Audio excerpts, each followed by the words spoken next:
Andrej, Ventspilī spēles šosezonu pēc līdzīgas scenārijas. Sākumā mūs mazliet pabiedējam, bet beigas vienmēr ir labas. Kā tad izdevās izcīnīt šīs dienas uzvaru? Vienkārši ieskrējāmies, palikām agresīvāk, pēc otrā puslaika treneris iedeva mazliet iekšā un spēle arī aizgāja. Ko tad treneris pateica pēc pirmā puslaika? Tas nav visām ausīm domāts.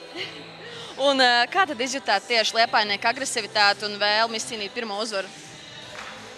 Komandas vienmēr grib uzvarēt, un sevišķi, ja ir zaudēts pāris spēles pēc kārtas, vienmēr būs pret tādām komandām grūti spēlēt, jo viņi atdos visu, lai beidzot dabūtu to pirmo uzvaru. Bet agresivitāte, kā vienmēr, kā visās spēlēs.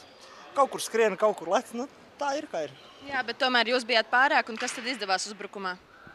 Sametām metienus, daudz brīvu metienu bija, izspēlējām līdz labām pozīcijām, un metienus, kurus vajadzēja iemest, tos arī iemet. Un arī tu pats iemet 22 punktus šodien. Kā vērtē pats savu šīs dienas sniegumu? Vienmēr var labāk. Jā, tas arī viss. Labi, tad apsveicu tevi ar šīs dienas uzvaru. Paldies par interviju. Paldies. Ienāc Shortcut LV. Tur redzēsi.